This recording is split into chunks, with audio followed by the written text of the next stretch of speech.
Eh,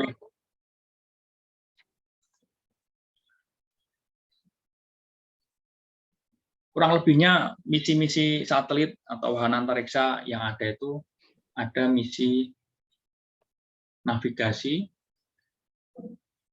observation, communication, dan juga science. Gitu ya. Kurang lebihnya itu ada lagi nggak? Ada lagi tidak? Navigasi yang kita sekalian pakai terus-menerus adalah yang kalian kenal dengan, sebenarnya kan kalian kita semua itu kan sekarang tuh kemana-mana membawa receiver GPS gitu ya. Kalau dulu receiver GPS itu ya suatu perangkat khusus tersendiri yang digunakan memang kalau orang memang mau mengetahui posisinya setiap saat dengan akurat gitu ya. Dulu mungkin lebih ke militer gitu ya, tapi sekarang semua orang dalam kehidupannya sudah include di dalam HP masing-masing itu adalah receiver GPS gitu ya. Oke, tidak perlu kita bahas, tapi itu salah satu space mission navigation. Tentunya kita melihat tidak semua negara mempunyai keperluan untuk memiliki sistem satelit navigasi sendiri gitu ya, seperti kita gitu kan, cukup sebagai user gitu ya, cukup kita menggunakan sudah ada GPS, sudah ada GLONASS, sudah ada Galileo, sudah ada apa namanya Beidou gitu ya, kita tinggal pakai saja. Kalau salah satu bermusuhan dengan kita, salah satu ada perang dengan kita, katakan kita ada permusuhan dengan Amerika, mereka apa ya istilahnya mengenerate error di sinyal GPS-nya sehingga kita tidak bisa menggunakannya untuk menentukan posisi dengan akurat, kita masih bisa menggunakan yang lain gitu ya. Kalau dulu memang ada ketika mengapa Rusia membuat sendiri GLONASS gitu ya. Ya karena mereka saat itu Amerika dan Rusia kan ada saling berupaya berebut pengaruh, jadi mereka mau mandiri gitu kan, tidak mau tergantung kepada pihak lain. Gitu ya. Memang terkaitnya nanti kalau ada masa konflik gitu ya, kemandirian itu. Oke, itu tentang satelit navigasi, misi navigasi.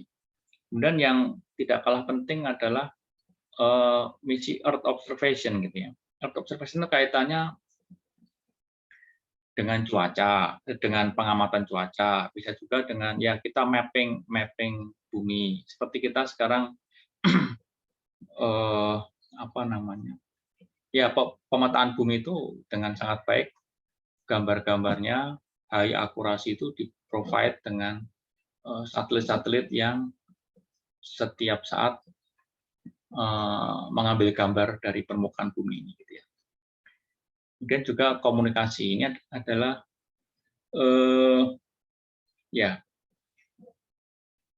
di awal kita mesti kenal, kita punya satelit pertama Indonesia adalah satelit Palapa, itu satelit komunikasi ya. Yang karena wilayah kita yang sangat luas sehingga tidak bisa semuanya itu ada dalam line of sight gitu ya. Maka komunikasi itu harus direlay gitu kan. Sebelum Indonesia menggunakan satelit Palapa, itu relay komunikasi dari ujung barat sampai ujung timur itu kan yang menggunakan menara-menara yang tinggi gitu ya, yang untuk merelay komunikasi untuk bisa menyatukan seluruh Indonesia dalam untuk bisa berkomunikasi dengan cepat gitu ya. Tapi dengan satelit Palapa, satu satelit saja dia bisa mengcover seluruh wilayah Indonesia sehingga komunikasi bisa dilewatkan ke satelit. Nah, memang kalau Anda ketahui ini kalau Anda mau instruksi aja ya. Jadi kita diskusi saja. Kalian kemarin mungkin dengan Pak Lukman udah ngelihat bahwa sebenarnya di atas wilayah Indonesia ini sepanjang ekuator itu ada mungkin lebih dari 40 satelit geostasioner. Tapi yang satelit berbendera Indonesia itu hanya ada 7 atau 8, 7 slot kalau nggak salah, 7 slot aja itu. Artinya apa? Artinya sebenarnya bukan ini. Artinya apa? Artinya 40 dikurangi 7 berapa? 33. 33 satelit yang lain itu juga bisa memprovide service komunikasi di wilayah Indonesia gitu ya. Jadi kalau ya kalau bagi kita sebagai konsumen senang-senang aja mereka berkompetisi, kita bisa mendapatkan harga yang semurah mungkin ya untuk memenuhi kebutuhan kita gitu ya. Tapi kalau dari sisi Indonesia ya sebenarnya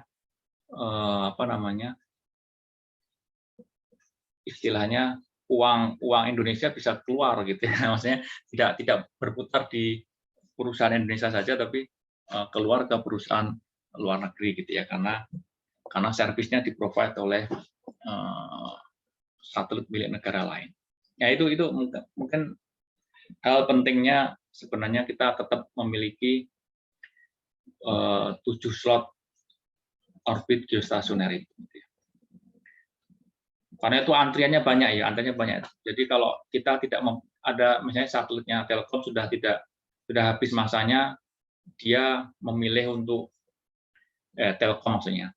Telkom secara bisnis keuntungan dari bisnis satelit itu besar sih, tapi lebih besar keuntungan dari bisnis seluler misalnya. Jadi kita secara bisnis kita nggak perlulah memperpanjang. Kalau nanti habis ya sudahlah kita nggak usah bisnis di situ gitu misalnya. Nah itu langsung sudah ada yang antri untuk menggantikan slot itu dengan mengirimkan satelit ke slot itu. Nah kalau dari sisi bisnis bisa seperti itu. Makanya Indosat dulu ketika Indosat itu sahamnya sebagian besar dikuasai oleh bukan pemerintah Indonesia lagi. Nah, itu jadi bisa berpikirnya begitu gitu. Oke, ini ngobrol kemana-mana ya. Oke, apalagi? Sains sebelum ada James Webb Space Telescope ini kita kenal ada Hubble Space Telescope yang dipasang di low Earth orbit gitu ya. Yaitu paling enggak Hubble Space Telescope itu dibandingkan teleskop yang di permukaan bumi itu dia sudah paling tidak attenuation dari atmosfer itu sudah nggak ada lagi karena dia sudah di atas atmosfer. Jadi bintang-bintang yang sangat jauh yang kalau dari observatori yang di permukaan bumi itu sudah tidak terlihat karena noise dari atmosfernya lebih besar itu bagi Hubble Space Telescope itu masih oke, masih bisa diterima cahayanya. Apalagi sekarang dengan James Webb Space Telescope ini yang ditaruh di Lagrange point dari sistem matahari bumi, khususnya L2 di L2-nya ya, itu terus dikasih apa namanya ini penahan panasnya ini gitu ya, sehingga ya diharapkan lebih sensitif lah, jadi bisa meraih objek-objek yang lebih jauh lagi. Gitu. Oke, ini misi-misinya ini ada. Navigasi, Earth observation, communication science. Ini empat hal ini atau 3 hal lah. Navigasi, Earth observation, communication itu bisa 2 muka ya, bisa sipil dan militer gitu ya. Bagi sipil iya, bagi militer juga. Gitu ya. Oke, terus ya ini per 2 tahun yang lalu ya, per 1,5 tahun yang lalu itu yang sudah operasional sebagai Global Navigation Satellite System itu ya baru 4 ini ya. GPS punyanya Amerika, GLONASS Rusia, Beidou Cina, Galileo Uni Eropa. Jepang dan India juga sebenarnya sudah sedang mengembangkan juga gitu ya. Tapi kalau yang Jepang ini belum, lebih bersifat dia berpikirnya dia tidak akan bermusuhan dengan Amerika gitu ya. Jadi dia daripada membuat sendiri suatu GNSS, dia mending bikin sistem yang prinsipnya meningkatkan akurasinya gitu ya. Semacam kayak differential GPS gitu. Kalau India juga berpikirnya dia yang penting kemampuan untuk mengcover regional, jadi tidak perlu dia harus menjamin di seluruh permukaan bumi ada 4 buah satelit yang terlihat oleh objek di permukaan bumi yang membutuhkan penentuan posisi gitu ya. Dia cukup membatasi sistemnya itu di wilayahnya dia di India. Kalau ini kaitannya dengan kebutuhan satelit yang harus di-deploy gitu ya. Kenapa? Terlalu sensitif. Nah, ini yang kita bahas tadi. Walaupun misinya sama-sama global navigation, namanya desain itu kan bisa solusinya tidak tunggal gitu ya. Jadi Amerika hasil desainnya adalah terdiri dari 6 buah orbit. 6 buah orbit dengan masing-masing orbitnya itu ada berapa? Paling tidak ada 4 satelit gitu ya, walaupun sekarang lebih banyak dari itu karena termasuk sama cadangannya gitu ya. GLONASS beda lagi desain orbitnya gitu ya, tapi misinya sama, pengennya minimal di setiap permukaan bumi itu setiap saat bisa melihat 4 buah satelit gitu ya, minimal 4. Sekarang karena yang sudah operasional termasuk yang redundan cadangannya itu lebih banyak dari yang jumlah nominalnya, maka ya selalu terpenuhi itu lebih dari kadang bisa 12 satelit terlihat gitu ya. Ini yang Beidou, yang Galileo, yang India gitu ya.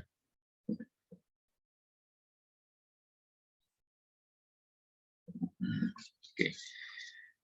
Itu tentang ini gambar yang Anda Pak masih lihat slide? Kok di saya nggak ada kuning-kuningnya ya? Masih Pak. Masih ya? Masih Pak, terlihat Pak.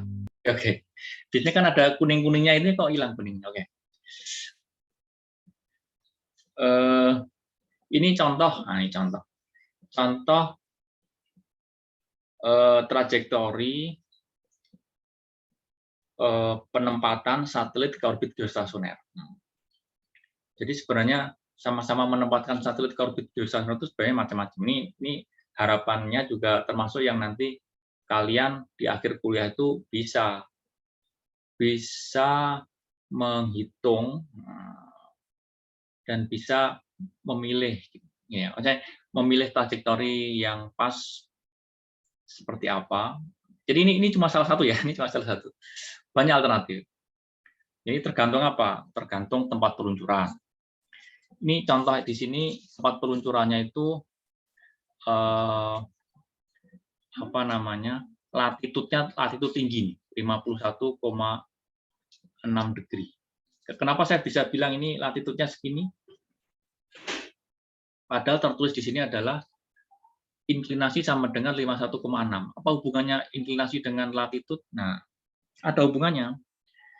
Kalau suatu negara memiliki tempat peluncuran itu di latitude yang segini, katakan 51,6 degree. Dia tidak bisa mau menempatkan satelit di orbit geostasioner yang inklinasinya 0 degree itu langsung dengan meluncurkan ke arah timur, itu nggak bisa. Dia meluncurkan ke arah timur itu dapatnya orbit dengan inklinasi sebesar latitudenya gitu ya. Nah, berarti dia akan memiliki kebutuhan melakukan manuver ganti inklinasi. Nah, ini Anda lihat contohnya nih. Dia diluncurkannya, begitu luncur itu dia inklinasinya tinggi nih. Tapi kemudian taktiknya apa? Sebenarnya banyak-banyak jalan ya. Bisa aja dia ganti inklinasi dulu di sini sehingga di orbit rendah ini sudah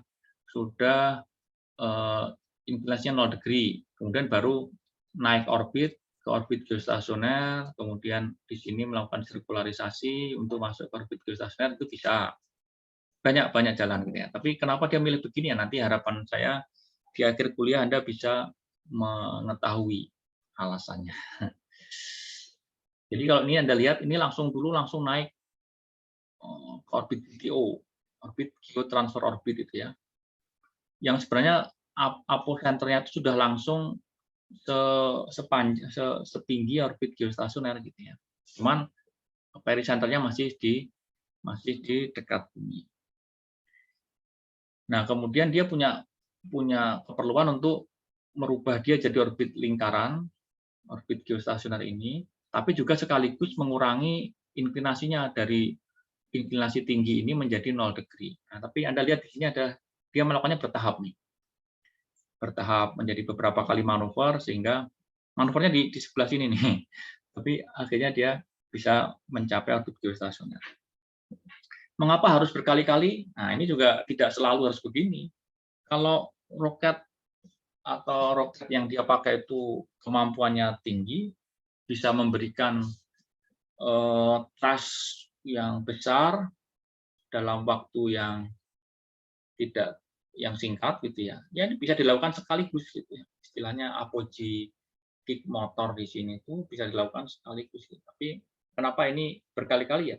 Mungkin ada batasan gaya atau thrust yang diberikan oleh motor yang dipakai. Oke, terus apa lagi? Nah, ini untuk info aja ya, bahwa ganti inklinasi itu membutuhkan bahan bakar yang besar, membutuhkan propelan yang banyak, gitu ya. Jadi memang kalau kita bisa punya launch site yang mendekati ekuator itu lebih baik, gitu ya. Dalam hal meluncurkan satelit ke orbit geostasioner, gitu ya. Dalam hal itu.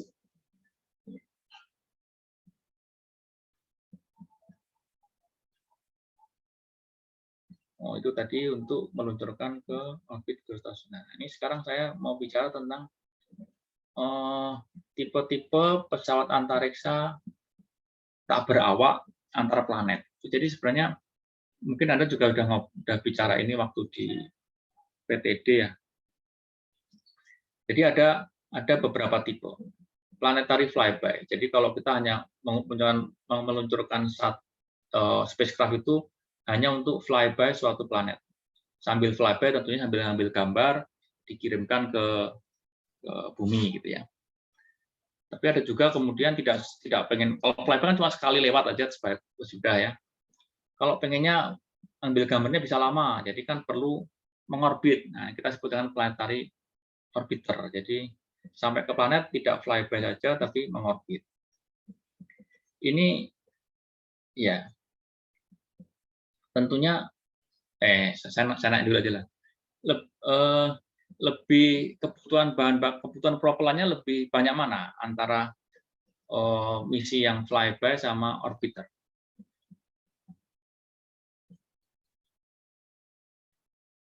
Indira Cahyani.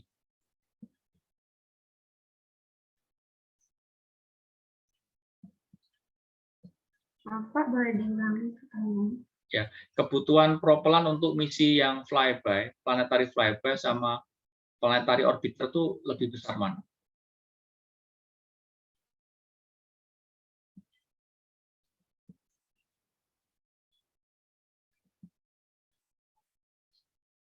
antara apa Pak? Yang jalur biru dan jalur hijau. Yang flyby sama yang orbiter. Flyby itu ya hanya sekali lewat aja, lewat dari planet tujuan gitu. Ada yang mengorbit planetnya. Flyby. Gimana Pak? Gimana Indira? Menurut saya flyby.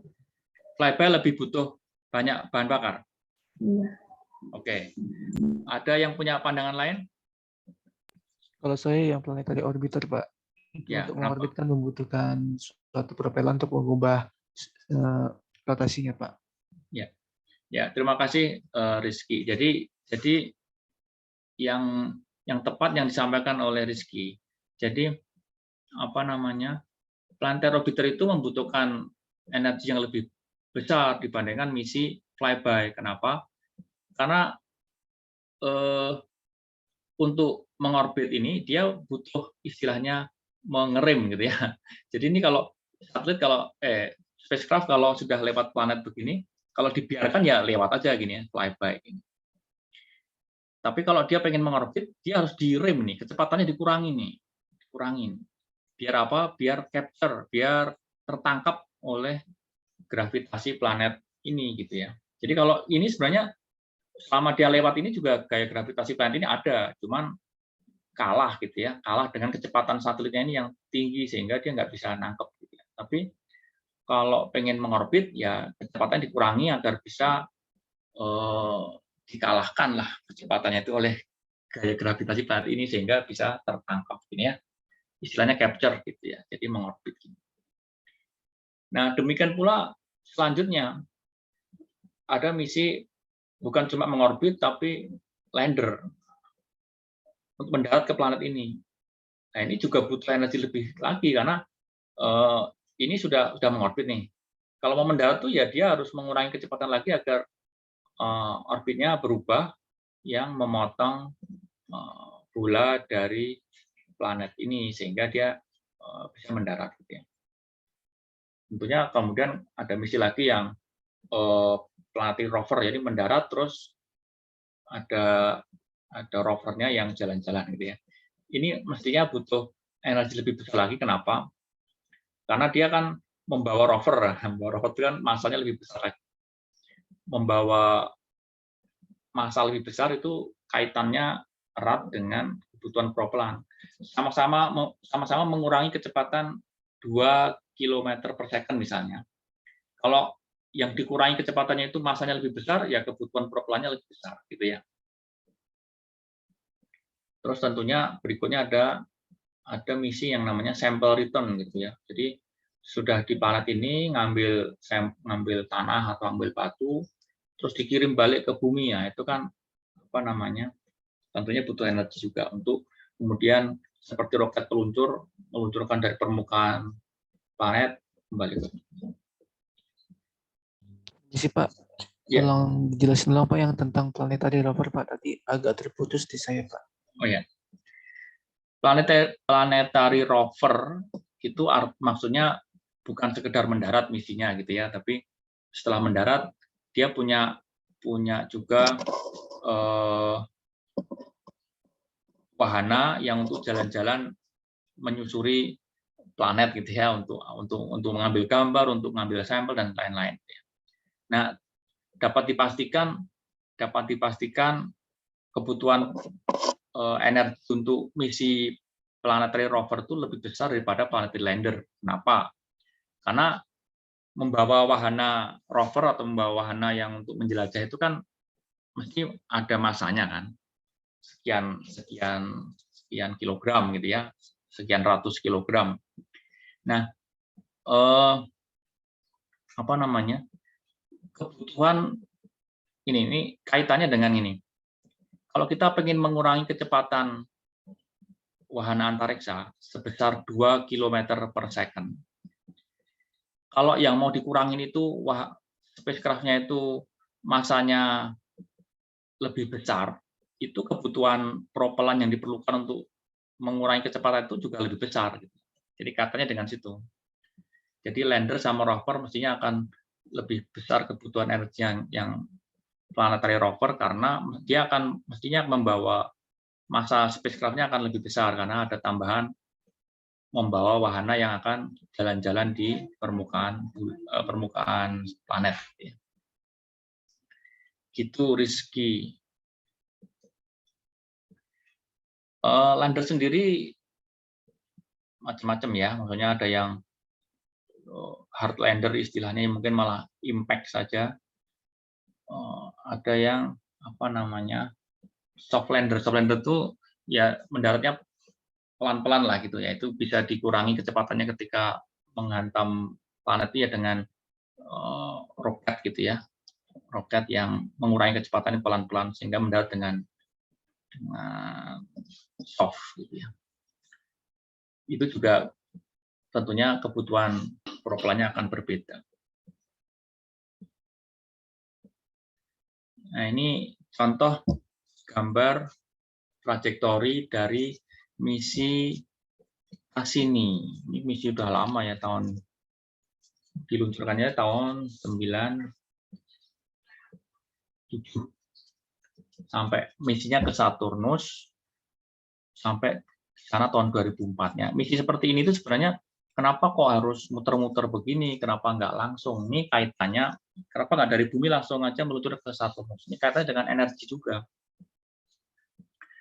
Karena energi yang diperlukan untuk langsung itu sangat besar, gitu ya, yang tidak mampu dipenuhi oleh roket peluncur yang ada, gitu ya, atau yang dimiliki oleh negara yang punya misi ini, maka dicari jalan lain, gitu ya, memanfaatkan gravity assist dari planet-planet lain, gitu ya. Untuk kasus ini Anda lihat dia menggunakan gravity assist dari Venus 2 kali.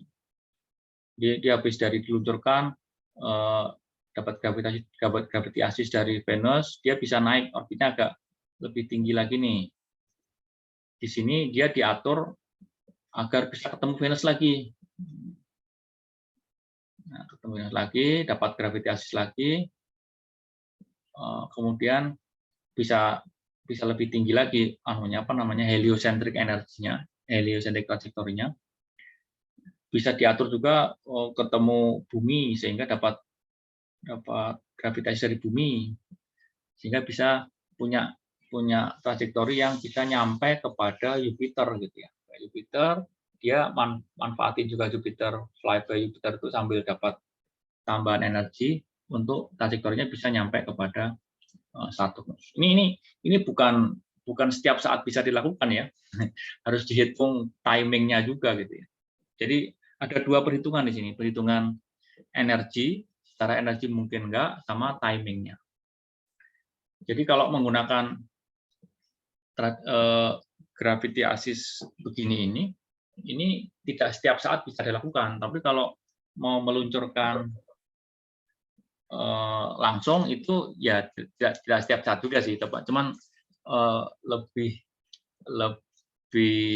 launch window-nya lebih banyak gitu lah ya, dibandingkan yang menggunakan spesifik gravity assist seperti ini.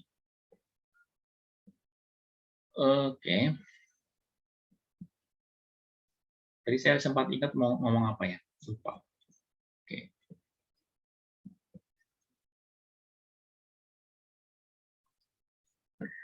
Nah, ini juga contoh misinya India ini ya, ke bulan. Ini Anda juga lihat. Jadi mengapa dia tidak langsung aja dari bumi langsung ke bulan ya? Ini juga pasti ada kaitannya dengan kemampuan roketnya yang dipakai gitu ya. Jadi karena tidak bisa sekaligus memberikan perubahan kecepatan untuk nyampe ke bulan, dia lakukannya 2 kali misalnya.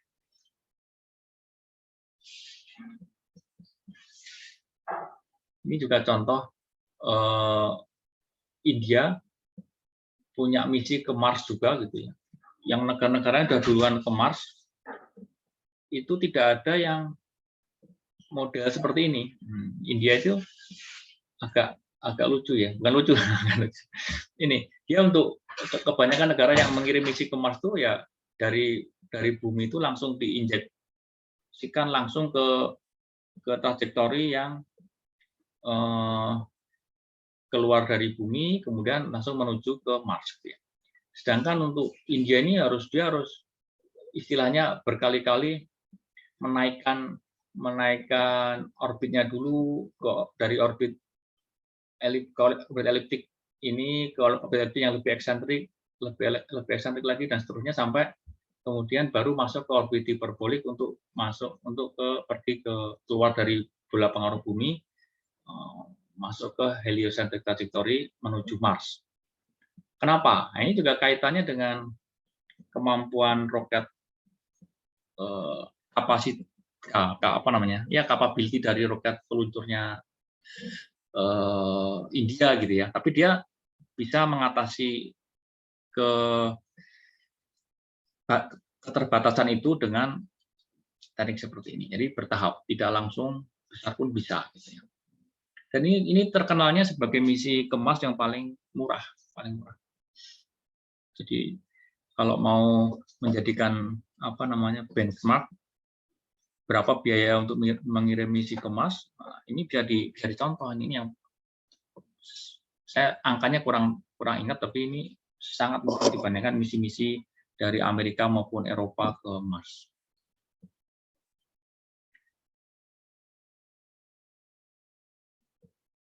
Ini tentang pesawat antariksa berawak.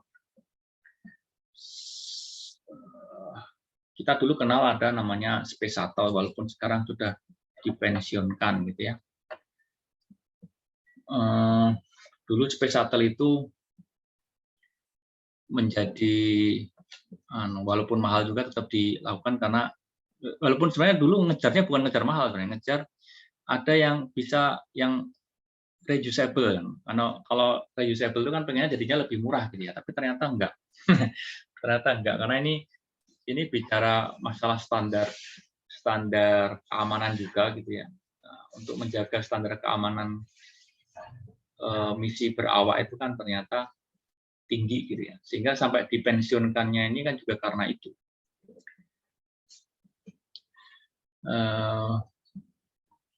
Sekarang negara Cina sudah punya juga stasiun antariksa sendiri gitu ya. Kenapa? Karena dulu dia nggak diajak ikut di ngembangin International Space Station, nggak diajak Cina, makanya bikin sendiri malah.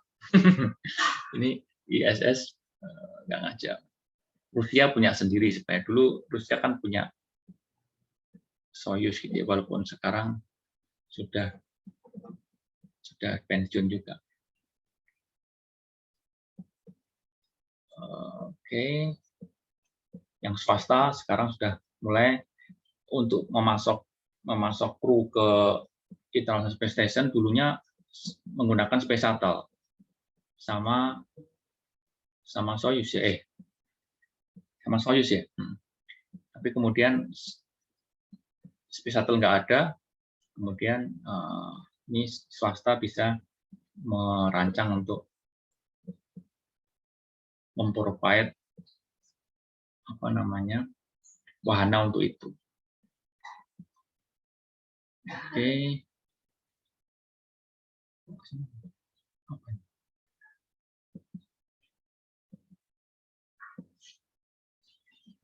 Pesawat antariksa berawak ini yang satu-satunya yang sudah bisa mendarat di planet lain tuh ya baru ini ya, yang berawak loh ya. Ya baru Apollo ini ya. Apollo. Dulu Rusia juga sebenarnya waktu Uni Soviet ya punya rencana, tapi akhirnya dibatalkan. Mungkin dulu programnya sebenarnya ya balapan sama Amerika, tapi kemudian setelah kalah jadi merasa tidak perlu lagi gitu ya.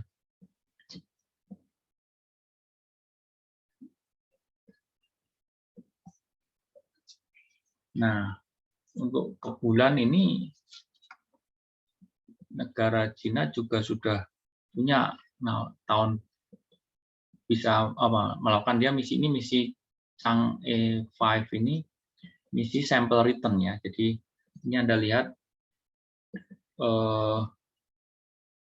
sampai mengorbit ke bulan, kemudian ada satu bagiannya yang turun, kemudian ngambil sampel, kemudian ada yang keluar naik lagi membawa sampel itu ke orbiter bulan, kemudian dibawa lagi kembali ke bumi, kemudian dijatuhkan di bumi gitu ya. Ini cepat ini misi ini. Maksudnya 23 November diluncurkan, akhir tahun sudah kembali sampelnya. Karena perjalanan ke bulan itu paling sebenarnya hanya berapa? 5 hari gitu ya.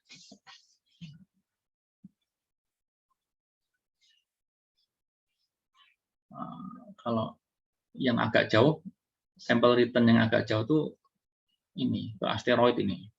Jepang dulu pernah misi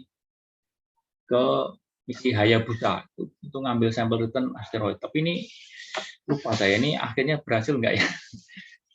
Lupa saya. Ngambil sampelnya berhasil, tapi kembalinya lupa saya.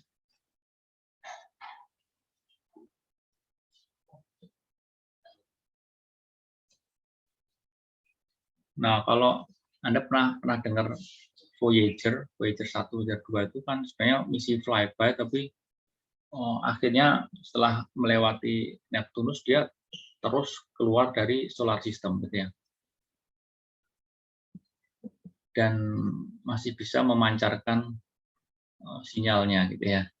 Ya tentunya nyampenya ke bumi juga lama, Anda bisa hitung dengan kecepatan cahaya dari luar solar system itu sampai ke bumi perlu berapa lama.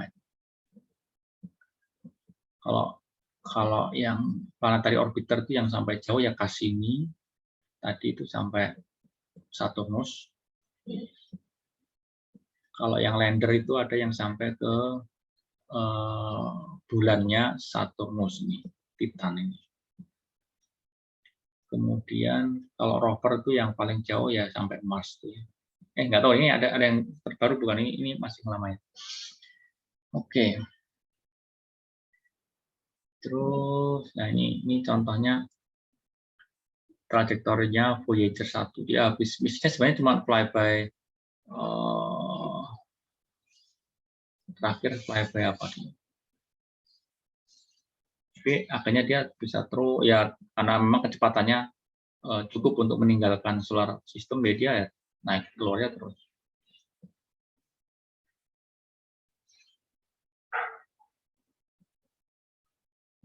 Oh ini saat ini tahun 2017 ini round trip light from Earth 38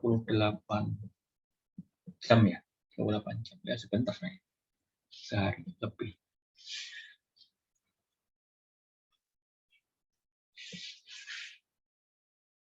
Oke, itu tentang misi-misi satelit atau wahana antariksa. Nah, berikutnya seperti saya sampaikan di awal tadi, suatu misi itu tidak cukup dengan payloadnya gitu ya. Jadi kalau kita punya satelit misinya memotret bumi, ya tidak cukup dengan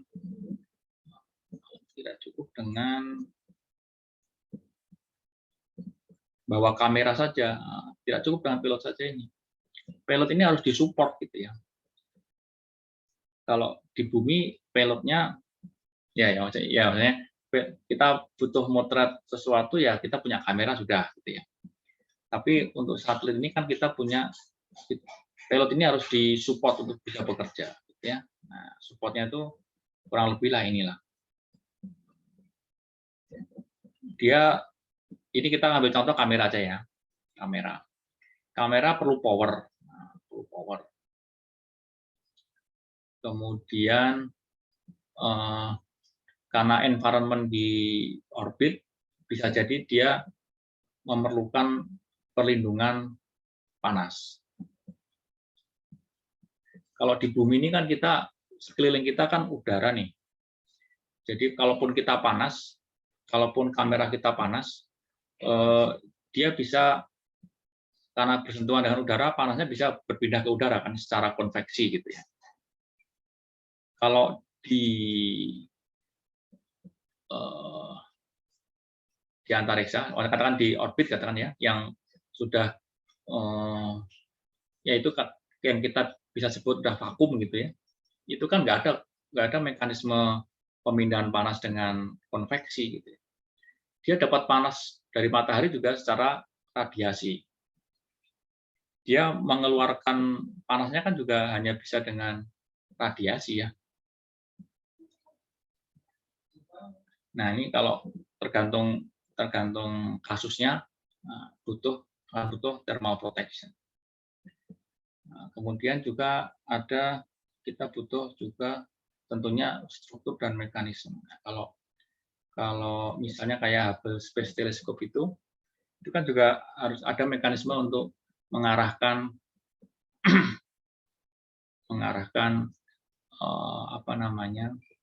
arah dari teleskop itu ke arah bintang tertentu yang ingin dilihat gitu ya. Kemudian juga ada sistem space propulsion. Ini ada yang perlu, ada yang tidak gitu ya. Kayak misi-misi, kayak satelit-satelit di orbit geostasioner itu kan memang dia akibat gangguan orbit, posisi orbitnya yang eksak geostasioner itu tidak bisa terjaga terus. Karena berbagai gangguan orbit, lama-kelamaan dia akan bergeser orbitnya itu, sehingga tidak geostasioner lagi. Nah, tapi supaya tetap bisa melaksanakan misinya, dia harus tetap dijaga di situ gitu ya. Nah, itu kan perlu manuver-manuver stasiun keeping gitu ya untuk menjaga orbitnya. Nah, itu contoh misi yang membutuhkan space propulsion. Nah, yang penting sekali untuk kasus kita ini, kalau kita ambil contoh tadi kamera mau memotret apa? Mau memotret suatu objek di permukaan bumi gitu ya. Nah, kalau yang pertama kali dia harus tahu itu adalah katakan kameranya dibuat fix dengan satelitnya. Yang harus tahu itu adalah saat ini satelitnya itu menghadap kemana gitu ya, atau kameranya itu dihadapkan oleh satelit itu kemana, itu harus tahu dulu. Kalau nggak tahu ya kita motretnya tidak akan sesuai dengan misi yang diemban gitu ya. Jadi ada sistem yang namanya attitude determination and control gitu ya. Ini dua sistem sebenarnya. Pertama, sebelum mengontrol, sebelum mengarahkan ke arah yang kita kehendaki itu ya dia harus tahu dulu attitude-nya menghadap kemana gitu ya. Attitude determination tentunya kaitannya dengan sensor-sensor gitu ya. Sensor untuk bisa digunakan untuk mengestimasi attitude. Ada sun sensor, star sensor, horizon sensor, bahkan magnetometer juga bisa digunakan untuk ini gitu ya. Kemudian kalau sudah tahu attitude-nya, kalau ternyata tidak sesuai dengan yang ingin kita potret, ya kita punya sistem namanya attitude control gitu ya, yang dia dilengkapi dengan aktuator. Aktuator di sini adalah pembangkit torsi untuk mengubah orientasi dari satelit yang membawa kamera tadi agar menghadap ke arah yang dikehendaki oleh misi gitu ya. Dan sebenarnya tidak sekedar itu besarnya ya. Lebih kecilnya adalah kalau sudah menghadap ya tapi ya jangan goyang-goyang gitu ya, menghadapnya harus dengan akurasi tertentu dan kestabilan tertentu. Nah, itu nanti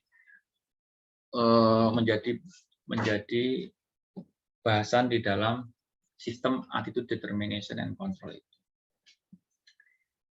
Nah, berikutnya apa? Berikutnya sistem komunikasi. Kalau kita mengirim satelit yang tugasnya motret,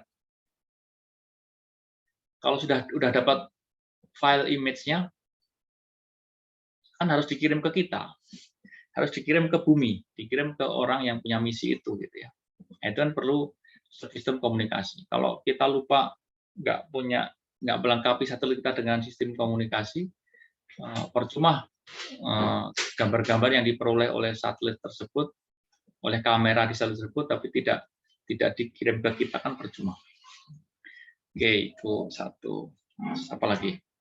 Itu lagi tentunya semuanya tadi terkait mengendalikan semuanya ini ada onboard komputer yang bekerja di satelit. Kira-kira ada yang kelewat nggak? Sistem apa yang belum ada?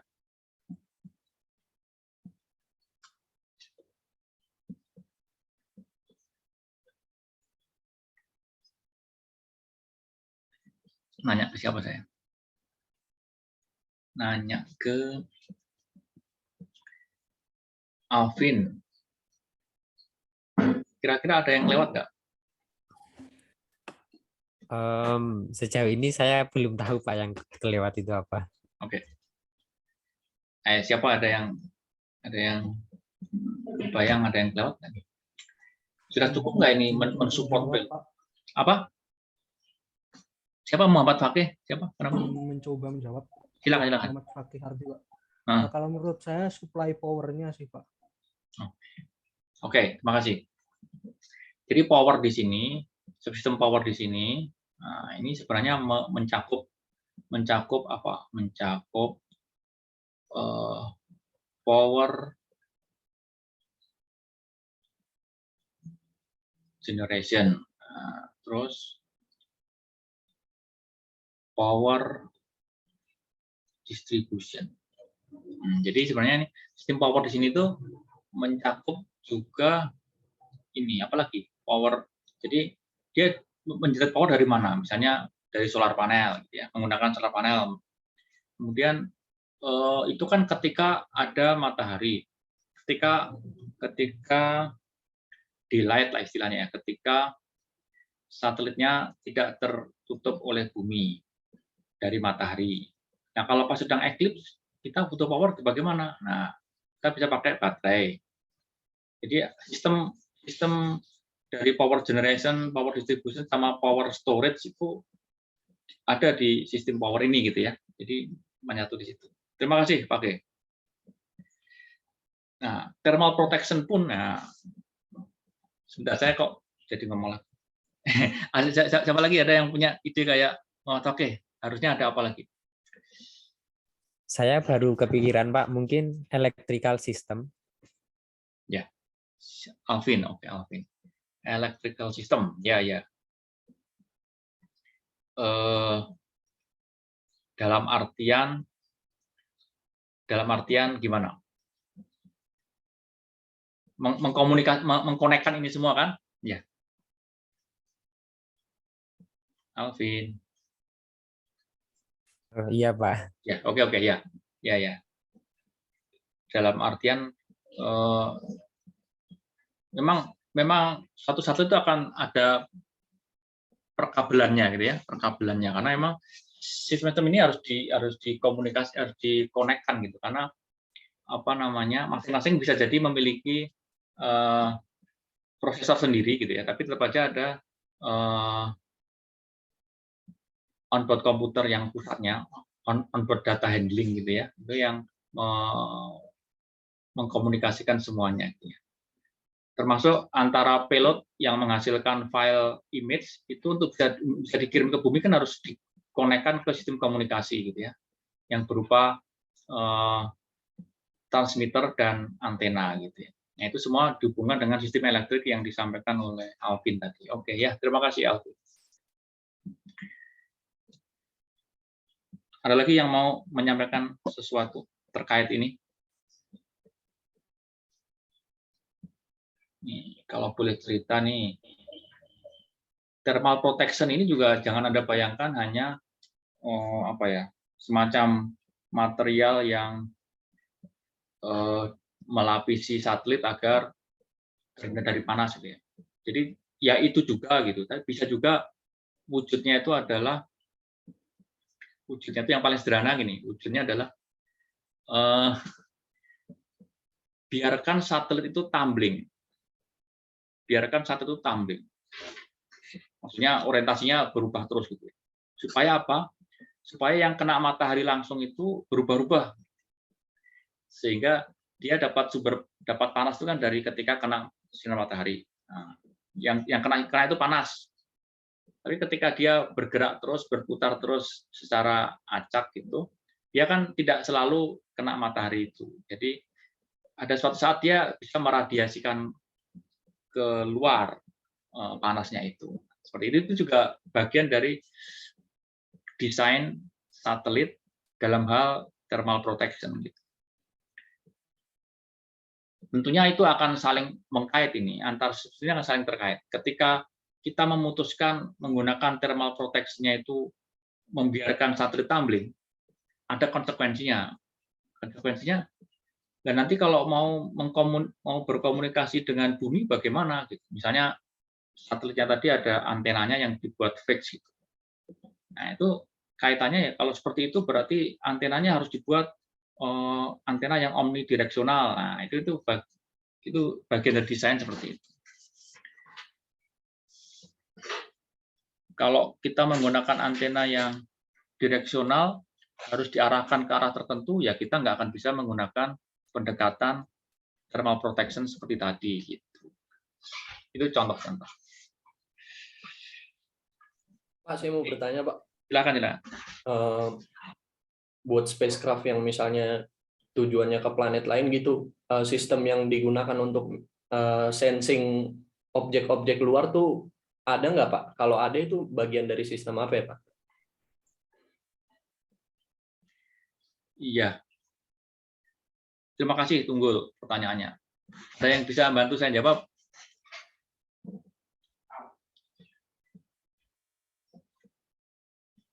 Bisa jadi itu bagian dari attitude determination atau navigasi gitu ya. Bisa jadi bagian dari itu juga. Karena penentuan dia saat ini posisinya ada di mana bisa menggunakan navigasi berbasis posisi benda-benda langit di sekitarnya. Itu tunggu. Baik, Pak. Terima kasih. Silakan ada yang mau didiskusikan lagi. Kalau bisa saya jawab, kalau nggak bisa saya lempar ke kalian. Melisa, ada pertanyaan Melisa?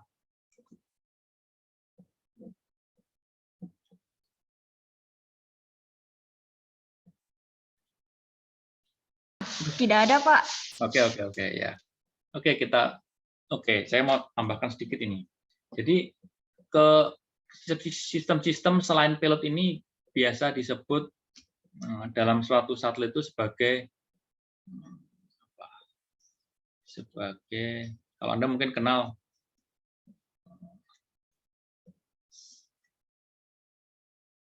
disebutnya sebagai bus gitu ya. Jadi satelit itu terdiri dari bus dan payload. Nah, bus itu adalah sistem-sistem yang untuk mendukung payloadnya ini bekerja gitu. Nah, standarisasi ini. Jadi kan kalau kalian kan mesti tahu ya kalau bikin sesuatu itu itu kan mahal. Tapi kalau bisa dibuat banyak itu kan jadi makin murah gitu kan ya. Nah, satelit itu kalau dilihatnya sebagai setiap satelit itu unik, kita punya ide misi tertentu, kemudian merancang satelit, kemudian kita buat itu kalau gitu kan jadi setiap satelit ya desain lagi gitu kan mahal gitu. Jadinya jatuhnya mahal. Nah, kalau bisa murah itu kalau kemudian orang bisa membuat apa istilahnya? Ya, bus yang bisa digunakan untuk berbagai misi. Jadi tinggal dia merancang sistem satelit yang berupa bus ini yang dia nanti tinggal ngasih yang sudah punya interface untuk payload apapun gitu ya. Tentunya dengan spek tertentu gitu ya. Sehingga orang ketika mau membuat satelit dengan payload tertentu itu tidak perlu mengulangi proses desain dari awal lagi, tinggal tinggal pilih bus yang cocok untuk payload dia. Ya tentunya mungkin akan ada trade off dalam hal ini. Oke, dia mungkin awalnya memiliki apa namanya spek yang ada beberapa spek yang dikorbankan katakan karena memang dengan bus yang ada tidak bisa dipenuhi misalnya, bisa juga. Jadi kalau Anda lihat satelit-satelit di orbit geostasioner itu sekarang katakan ada satelit apa itu kok mirip bentuknya, itu karena memang dia menggunakan bus yang sama gitu ya. Ini saya oke, gitu aja. Terus oke, kita lanjut ke hal lain. Hal lain.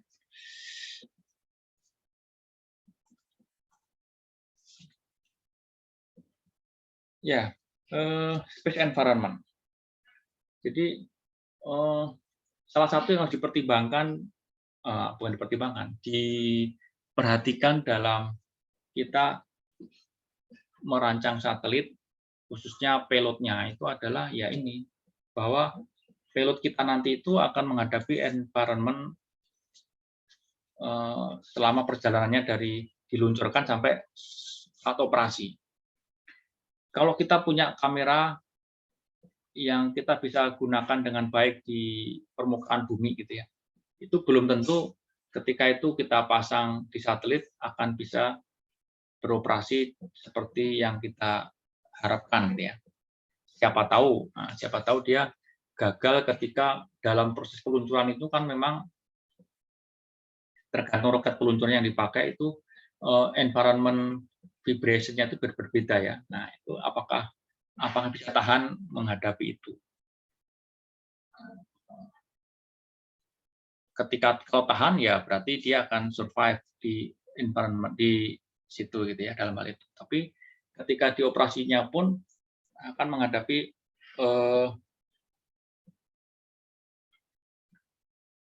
operasional environment yang berbeda dari di permukaan bumi gitu ya. Tadi kita lihat ada kondisi vakum. Kondisi vakum itu seperti mungkin kita bayanginnya seperti apa ya? Seperti yang nggak ada apa-apa gitu ya. Padahal sebenarnya dibanding bagi suatu material tertentu itu ada pengaruhnya. Ketika di permukaan bumi ada tekanan dari atmosfer begini, dia oke. Tapi ketika di vakum ada beberapa material yang mengalami fenomena outgassing. Outgassing. Jadi kayak menyublim.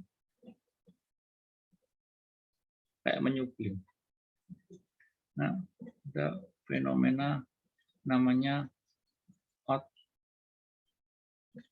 Nah, ini karakteristik dari suatu material ya. Jadi makanya pemilihan material itu ya material yang tidak yang tahan dari apa istilahnya bukan fenomena. Jadi karakteristik material yang dia gampang melepas sendiri molekulnya gitu ya, ketika dalam kondisi vakum gitu. Fenomena outgassing. Kemudian juga di situ kan mau tidak mau akan berhadapan tergantung orbitnya ya. Tergantung orbitnya akan ada dosis radiasi dari matahari yang terjebak di medan magnet bumi itu gitu ya. Jadi sebenarnya dari matahari itu kan sebenarnya kita ada radiasi yang menerpa bumi. Cuman itu kita diselamatkan dengan adanya medan magnet bumi itu yang istilahnya menjebak solar radiation flux dari matahari itu. Tapi akhirnya kan membentuk apa namanya itu solar radiation membentuk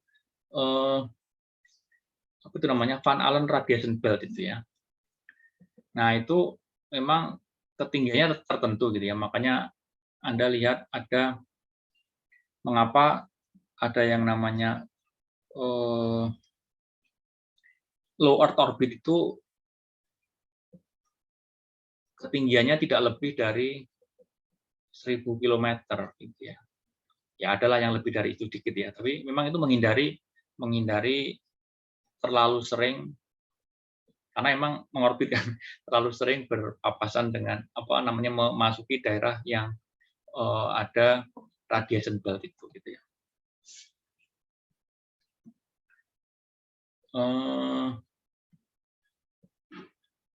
Ya, untuk satelit-satelit yang orbitnya tidak terlalu tinggi, orbit ketinggian 200 km itu masih ada lah atmosfer walaupun tipis ya, itu juga akan berpengaruh. Kenapa berpengaruh? Atmosfer tipis kok berpengaruh karena kecepatan satelit mengorbit itu tinggi sekali kan, di orbit rendah ya. Coba saya pengen tahu Anda punya feeling nggak tentang kecepatan satelit? Saya nanya siapa ya? Nanya Ahmad Rafi.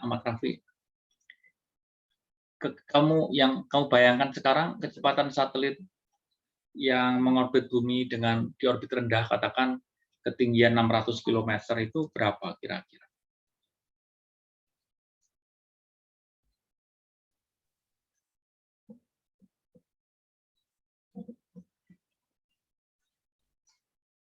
Kira-kira aja.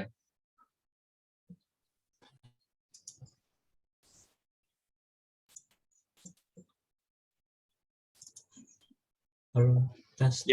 Ya, masuk. Kecepatan satelit di bumi paling 7.000 km per detik, mungkin nggak, Pak? 7.000 km per detik. Ya. Oke, terima kasih Raffi. Saya nanya ke yang lain ya untuk mengecek bayangan kalian. Pak, izin menjawab, Pak. Silakan. Kalau saya pernah baca kan kalau satelit itu minimal punya kecepatan 20 mah ya Pak untuk menembus atmosfer. Berarti Berapa? kecepatan 20 mah Pak. Ya. Berarti mungkin kecepatannya sekitar 22.000 km per jam Pak. 22.000 km per jam. Oke. Kalau biar sama, biar bisa dibandingkan, kalau dinyatakan dalam kilometer per second jadi berapa?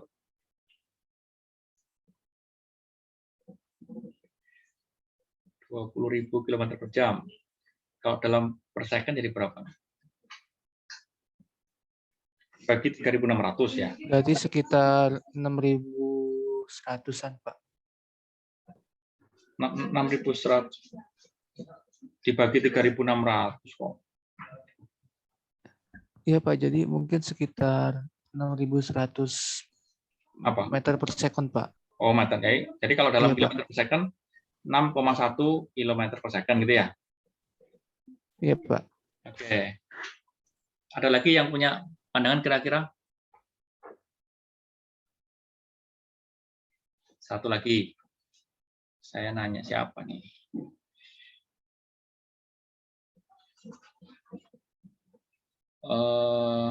Andika.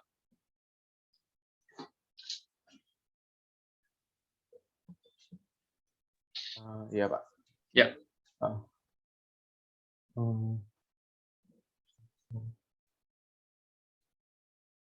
Mungkin sama kayak Raffi ya, soalnya barusan lihat di internet juga.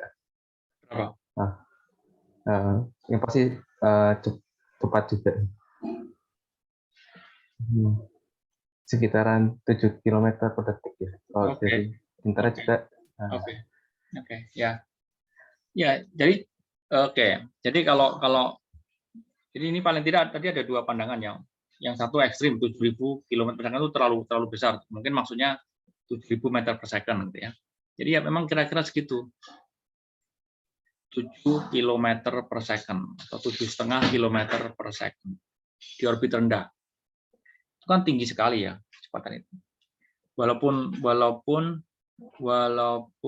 atmosfer itu tipis gitu ya. Ya, kecepatan segitu itu efek kepada mengurangi kecepatan juga ada. Jadi ada juga kalau orbit satelit terlalu rendah ya dia akan lama-lama kecepatan satelitnya akan berkurang, orbitnya berubah dalam hal ini adalah mengecil gitu ya, mengecil, makin lama bisa makin masuk ke dalam atmosfer. Juga environment yang lain yang perlu dihati-hatiin adalah debris. Kan minggu lalu mungkin lihat betapa makin banyak satelit yang mengorbit, termasuk yang bukan satelit tapi mengorbit gitu ya, atau pecahan satelit gitu ya. Satelit yang tabrakan berkeping-keping itu juga mengorbit bumi. Roket peluncur tingkat terakhir dari roket peluncur itu kan juga mengorbit. Jadi kalau kalian melihat peluncuran satelit ke orbit itu kan sebenarnya dia mendapatkan kecepatan untuk masuk orbit itu kan dari roket peluncur itu, yaitu tingkat terakhir dari roket peluncur. Artinya sebenarnya tingkat terakhir dari roket peluncur itu sudah memiliki kecepatan orbit juga gitu ya. Itu juga mengorbit gitu ya. Tentunya supaya tidak tabrakan, ada prosedur untuk mendorong satelit itu agar memiliki separasi orbit yang aman gitu ya dengan itu. Tapi dalam waktu yang lama jadi memungkinkan untuk tabrakan juga ya. Oke, jadi sekarang Anda lihat di kemarin data-data kemarin itu kan memang udah sangat banyak, walaupun memang ruang angkasa itu luas gitu ya. Jadi memang walaupun banyak sekali yang mengorbit bumi juga, sebenarnya jarak antar mereka itu berjauhan juga gitu ya. Tapi ketika terjadi benturan itu fatal karena kecepatannya sangat tinggi. Oke, ini environment, kemudian ini contoh-contoh. Jadi setiap roket peluncur itu akan memiliki data environment getaran yang akan dialami oleh satelit yang dibawa oleh roket peluncur itu. Jadi dalam merancang satelit, kalau kita juga sudah di awal itu sudah merencanakan kita mau diluncurkan pakai roket peluncur apa. Nah, kemudian kita minta data environment dari pemilik roket peluncur itu gitu ya. Jadi kita bisa merancang struktur dari satelit kita agar bisa menghadapi environment itu. Ini dari Ariane 4. Ini data dari Ariane 5. Ini selama proses peluncuran itu memang ada, Anda lihat ini namanya akselerasinya kan makin lama makin naik. Kenapa? Karena katakan thrust-nya tetap ya, katakan thrust dari yang diberikan oleh booster maupun first stage-nya itu tetap gitu ya. Itu kan karena propelannya dibakar kan makin berkurang masanya, jadi dia makin cepat. Kalau F-nya tetap, tapi M-nya makin berkurang kan A-nya makin besar gitu ya. Begitu boosternya habis, thrust-nya hilang, dia langsung drop gitu kan. Dan dinyalakan yang first stage seperti itu juga, itu thrust-nya hilang, drop.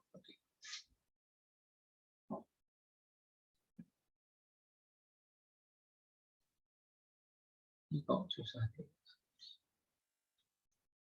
Nah ini contoh bahwa satelit yang besar seperti International Space Station ini kan besar sekali. Ketinggian orbitnya itu sekitar segini nih, 370-an ini kilometer di atas permukaan bumi. Ini kecepatannya tadi berapa? 7,5 km per second tadi. Atmosfernya sebenarnya kan tipis ya, tapi karena luas penambangnya besar, kecepatannya besar, atmosfer yang tipis tadi pun masih bisa memberikan efek drag gitu ya. Jadi Anda lihat ini sebenarnya dia dalam 1 bulan itu turun itu ketinggiannya. Tapi turunnya berapa kilo nih? 5 km nih. 5 km. Dia harus kalau dibiarkan dia makin cepat nanti turunnya. Jadi dinaik orbitkan lagi dengan ditambah kecepatannya sehingga naik orbit lagi. Ya, manuver untuk naik orbit lagi. Dibiarkan kena drag, turun lagi dan seterusnya. Ini kira-kira ini sebulan sekali ya, kira-kira sebulan sekali dikoreksi. Ini gambar yang menunjukkan tadi yang sempat saya sampaikan bahwa sebenarnya medan magnet bumi kita ini tuh menyelamatkan kita nih, karena udah dibuat oleh Sang Pencipta. Ini matahari kan sebenarnya membombardir kita dengan radiasinya ini, tapi radiasi yang berbahaya ditahan oleh medan magnet bumi ini.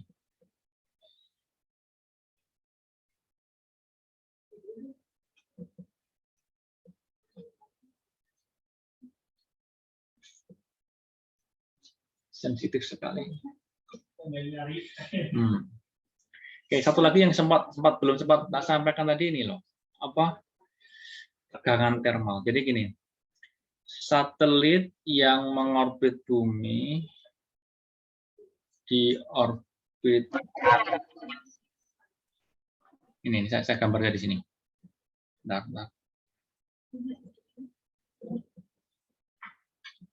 Jadi kalau ini bumi katakan, matahari dari arah sana gini ya.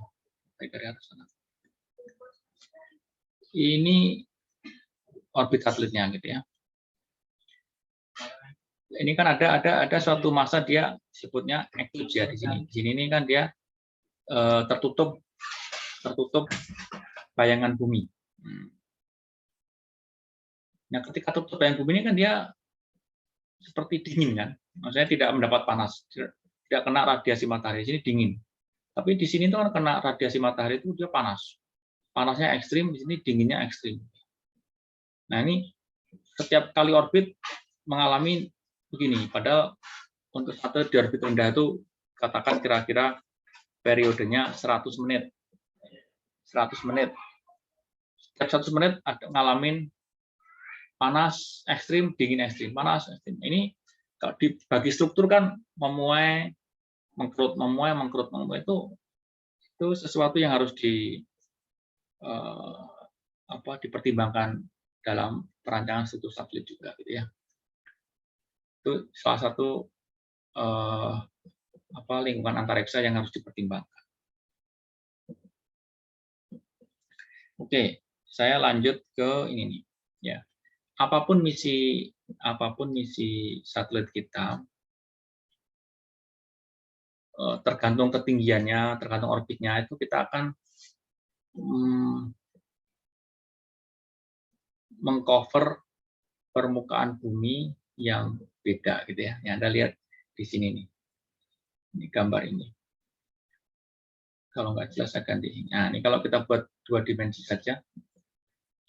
Ini posisi satelit di sini. Ini buminya gitu ya. Anda lihat dia bisa mengcover seperti ini. Bahkan kalau mau ekstrim ini bisa mengcover sampai di sini nih. Tapi Anda harus tahu apakah orang di titik H ini bisa komunikasi dengan satelit di S ini? Ini Anda bayangkan di titik H ini adalah orang yang melihat satelit tapi melihatnya mendatar gitu ya. Kalau saya di lapangan mungkin melihat mendatar itu juga suatu saat akan terhalang oleh pohon-pohon atau bangunan gitu ya. Yang bisa tanpa halangan itu mungkin di pantai gitu ya. Di pantai ngelihat mendatar mungkin bisa nyampe. Jadi ini batas yang ekstrim nih, batas elevasi 0 namanya, batas elevasi sama dengan 0. Ini sebenarnya secara praktikal tidak mungkin. Jadi kalau kita merancang coverage satu itu tidak mungkin kita pakai elevasi sama dengan 0. Bahkan elevasi sama dengan 5 atau 10 degree itu pun sebenarnya kalau di perkotaan itu juga sudah akan nabrak-nabrak bangunan ya. Jadi yang paling ya ini tergantung misi lah. Karena sinyal sinyal dari satelit juga sebenarnya bisa juga menembus gedung gitu ya. Tapi tentunya powernya udah berkurang gitu ya. Itu bagian dari, nah ini jadi ingat nih. Nanti kan di kuliah ini kita rencanakan akan ada kolaborasi dengan ada proyek kolaborasi yang nanti kita bisa kerjasama dengan jurusan lain ya. Mungkin terkait komunikasi ini nanti Anda akan dapat diskusi yang lebih baik, lebih banyak dari teman-teman dari elektro gitu ya ketika membahas suatu misi. Oke, terus apa? Nah, ini contoh beberapa roket peluncur yang digunakan untuk meluncurkan satelit ke orbit. Jadi sebenarnya kalau Anda lihat variasinya sangat banyak, dari yang memang dirancang untuk hanya meluncurkan satelit kecil ke orbit rendah, sampai yang meluncurkan satelit besar ke orbit geostasioner, atau bahkan yang meluncurkan wahana antariksa berawak ke planet lain, ya, ke bulan gitu ya. Itu tentunya ukuran atau kelas dari roket peluncurnya akan berbeda. Selain itu juga ada metode peluncuran yang Anda lihat yang memanfaatkan pesawat terbang. Jadi seperti Anda tahu bahwa tugas roket peluncur itu sebenarnya ada dua terkait menempatkan satelit di orbit, yaitu dia membawa satelit dari permukaan bumi ke ketinggian orbit. Itu tugas pertama. Itu udah perlu energi kan, membawa ke suatu ketinggian tertentu, ketinggian orbitnya. Dan kedua adalah memberikan kecepatan orbit gitu ya. Memberikan kecepatan agar satelit itu bisa mengorbit. Itu energi juga. Jadi ada dua tugas itu, mengangkat dan memberi kecepatan. Nah, berbagai optimisasi untuk mendapatkan meminimalkan energi yang diperlukan itu ya dilakukan orang, termasuk ide untuk supaya roketnya nggak terlalu besar gitu ya, itu kita gunakan dulu pesawat. Jadi, roketnya dibawa pesawat terbang, sudah bisa dibawa ke ketinggian tertentu, punya kecepatan tertentu, sehingga kebutuhan yang harus dipenuhi oleh roket peluncur itu udah berkurang kan. Jadi sudah lumayan ketinggiannya sudah dicicil oleh pesawat, kemudian kecepatannya juga sudah ada. Gitu. Nah, ini peluncuran dengan menggunakan pesawat juga ada.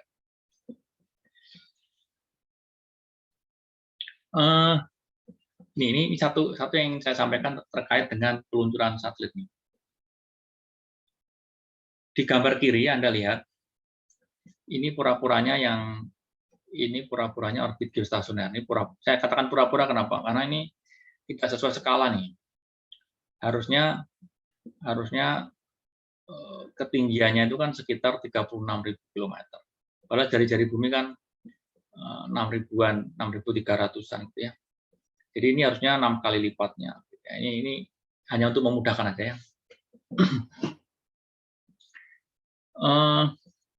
Anda lihat garis hijau. Garis hijau ini adalah peluncurannya gitu ya. Nah, kalau meluncurkan satelit ke orbit geostasioner dari launch site di ekuator itu gampang, tinggal diluncurkan ke arah timur aja. Diluncurkan ke arah timur. Ini langsung masuk. Tapi jadi gini, untuk meluncurkan satelit ke suatu orbit itu lintasannya itu harus ada di dalam bidang orbit itu. Anda lihat ya, yang hijau ini ada di bidang. Ini contoh orbit lain nih. Ini peluncurannya dari yang biru ini. Ini ada di bidang orbit. Ini yang merah ini ada di bidang orbit yang ini. Ini ada 3 jenis orbit. Nah, kalau kita ingin meluncurkan ke orbit geostasioner, tapi dari launch site yang bukan di ekuator, itu nggak bisa langsung begini kan, nggak bisa. Dikirim ke arah timur nggak bisa gitu. Makanya tadi di awal kita sudah sebutkan akan ada nanti perlu beberapa manuver, termasuk manuver ganti inklinasi. Nah, ini Anda lihat dulu satu orbit ini. Orbit Molnia ini. Ini meluncurkannya dari suatu posisi di sini. Apakah ini bisa dilakukan setiap saat? Tidak juga. Kan bumi berputar nih. Ini berputar. Jadi posisi peluncuran ini kan berputar. Jadi ada namanya launch window, daily launch window, jendela peluncuran harian kayak. Jadi dalam sehari itu mungkin dia ada dua kali kesempatan dia meluncurkan. Ketika pada saat Windows-nya itu ada yang belum siap, ya ditunda. Ditunda itu yang nunggu 12 jam lagi nanti pas posisi wahana, posisi launch-nya itu ada di bidang orbit yang dituju, itu nanti bisa diluncurkan. Seperti ini. Ini pun demikian. Nah, biasanya orang meluncurkan, bukan biasanya, ya memang, meluncurkan itu parameter peluncurannya itu ada dua.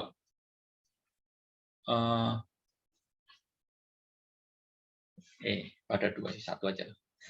Namanya launch azimuth ini. Jadi, launch azimuth itu adalah sudut peluncuran, arah peluncuran relatif terhadap arah utara gitu ya. Jadi kalau diluncurkan ke arah timur itu artinya launch azimuthnya 90 degree gitu.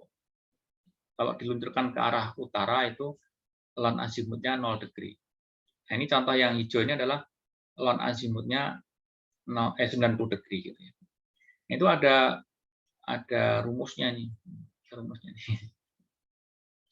Ya, ini rumusnya sudah jadi grafik lah. Jadi Anda lihat yang sumbu X-nya ini launch azimuth, sumbu apa nih? Sumbu Y-nya itu inklinasi dari orbit. Jadi kalau Anda lihat nih, kalau launch azimuthnya 90, artinya diluncurkan ke arah timur nih. Itu otomatis dia akan masuk ke gini. Ini yang warna merah ini adalah latitude peluncurannya 0. Yang ini latitude peluncurannya 20 degree, yang biru latitude peluncurannya 40 degree, yang kuning latitude peluncurannya 60 degree. Kalau kita punya bandara antariksa di Biak, itu latitude-nya kan 0 gitu ya. Nah, itu kalau kita mau masuk ke orbit geostasioner yang inklinasinya 0, kita bisa meluncurkannya ke arah timur dengan ngambil titik ini ya. Ini launch azimuth 90 degree. Tapi kalau negara yang katakan negara Rusia, dia launch azimuthnya yang paling rendahnya itu launch side latitude-nya yang paling rendah itu mungkin 60 degree gitu ya. Dia nggak bisa mau meluncurkan ke arah timur pun dia hanya akan masuk kepada inklinasi 60 degree juga. Makanya dia perlu nanti melakukan manuver ganti inklinasi. Ini kurang lebih artinya seperti itu. Terus ini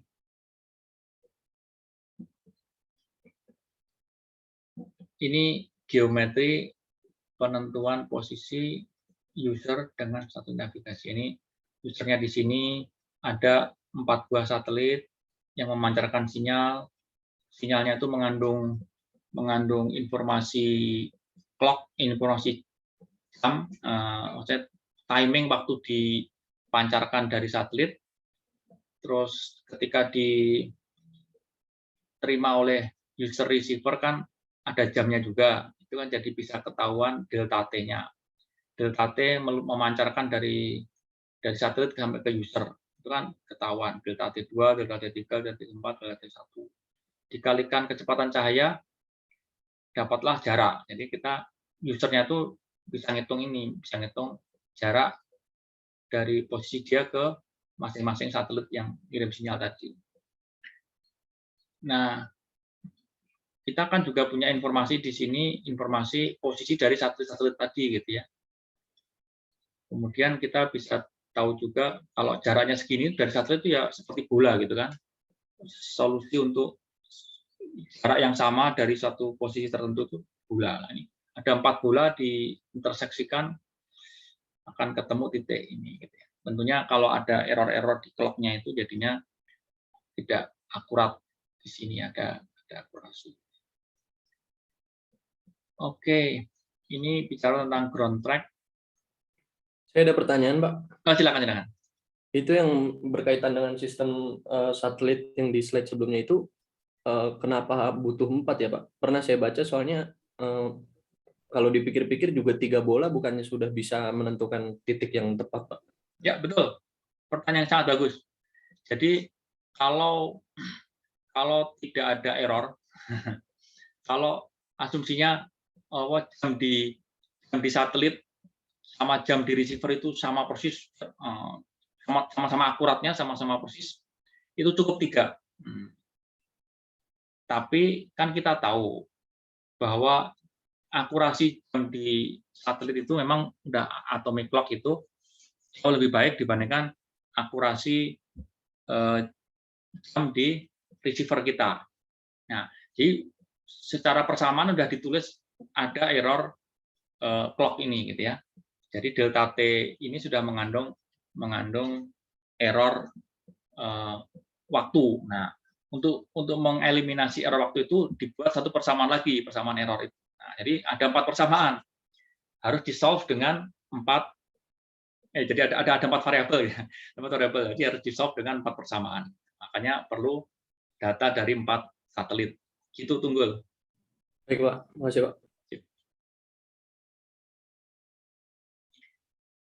Oke, ground track. Ground track itu kenapa ada ground track? Karena sebenarnya kalau bumi itu tidak berputar, ini orbit satelit, ya ground track-nya jelas lah, gitu ya. Tidak berubah gitu. Tapi karena bumi berputar, maka ground track itu juga bergeser gitu ya. Jadi kalau ini seperti kasus seperti ini tuh, karena bumi berputar itu ground track-nya bergeser. Nah, sekali orbit ini berikutnya dia udah geser ke kiri, geser ke barat. Dan setiap jenis orbit itu akan khas anunya ground track-nya gitu ya. Nah, ini contoh untuk ground track dari orbit ini. Ini ground track untuk suatu orbit sunchronous orbit ini. Nah, orbit sunchronous orbit itu kira-kira inklinasinya itu sekitar 98 degree. Kenapa 98 nanti adalah penjelasannya, tapi untuk info aja 98 degree. Artinya miringnya itu kalau dilihat dari ini arah ke atas ini, miringnya itu lebih dari 90 degree dibanding ekuator. Kalau dari arah sini, hitungnya dari ascending loop. Groundtracknya seperti ini. Jadi ini nanti keluar lagi udah menggeser ke barat. Nah, ini ground track untuk orbit Molniya. Orbit Molniya itu seperti ini. Ini ada kaitannya dengan orbit geostasioner sebenarnya. Orbit geostasioner itu kan cocok untuk komunikasi, untuk relay komunikasi. Tapi itu kan bagi orang yang tinggalnya di ekuator gitu ya. Karena dia di atas ekuator. Jadi orang di atas ekuator itu lihat orbit, lihat satelit geostasioner itu kan lihat ke atas, elevasinya tinggi gitu. Nah kalau Rusia itu kan di daerah mana? Ini kan di sini kan, sini kan. Dia kan kalau pakai satelit geostasioner itu kan elevasinya rendah. Kayak info yang kita bahas tadi itu kan ngelihatnya kayak ngelihat ketabrak-tabrak gunung gitu ya, nabrak bangunan gitu. Nah, itu nggak cocok untuk dia, makanya dia merancang sendiri satelit komunikasi itu, orbit untuk satelit komunikasinya itu adalah orbit Molniya ini gitu ya. Jadi orbitnya high eccentric ini, di sini cepat, di sini lambat gitu ya. Sehingga ketika dia di sini itu bisa dipakai untuk relay komunikasi negaranya. Nah, ini kan di sininya lama nih, ini lama. Di sininya cepat. isinya lama. Nah, ini cocok juga nih. Cocok juga untuk mata-mata ya. Jadi ketika di sini di atas negara sendiri lama, ini lama juga di atas negara Amerika gitu ya. Oke.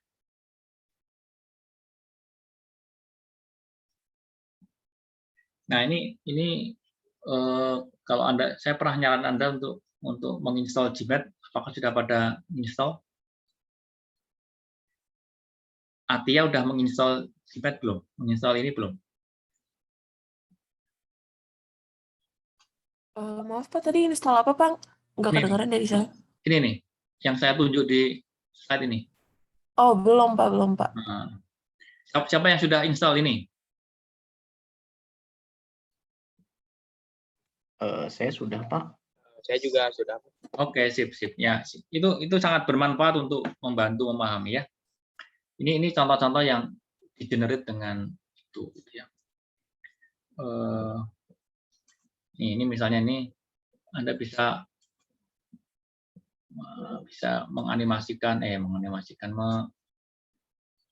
melihat visualisasi dari orbit Anda gitu ya. Ini contoh. Anda pakai Gmat, ini pakai Gmat. Anda bisa merubah parameter dari orbit-orbit ini di sini gitu ya. Ada yang namanya semi major axis, eccentricity, inclinasi. Nanti kita pelajari ini, tapi Anda kalau punya ini lebih enak. Rate ascension of ascending node dan sebagainya. Oke. Ini oke. Cukuplah hari ini ya. Sampai ketemu besok pagi. Buat absensi udah dibuka belum ya, Pak? Sudah tuh. Perasaan udah. Tapi jamnya 13 sampai 14. Oh iya. Sorry. Sorry. Perasaan udah. Akademik. Kelas. Karena saya juga belum kebuka, Pak. Sekarang kan tanggal 26 kan? Betul, Pak. Tanggal 26, Pak. Apa ya? Tak tunjukin ya. Anda ya. Oh, belum dong. Pesan tadi sudah. Ini kan? Udah, sekarang udah simpan. Oh, belum disimpan tadi. Oh, oke. Sudah, Pak. Ya. Oh, tadi saya merasa sudah, tapi lupa nggak klik simpan. Oke, maaf. Terima kasih. Sampai jumpa besok ya. Terima kasih, Pak. Yuk. Terima kasih Pak. Terima kasih, Pak. Yuk. Terima kasih, Terima kasih, Pak. Yuk. Terima kasih Pak.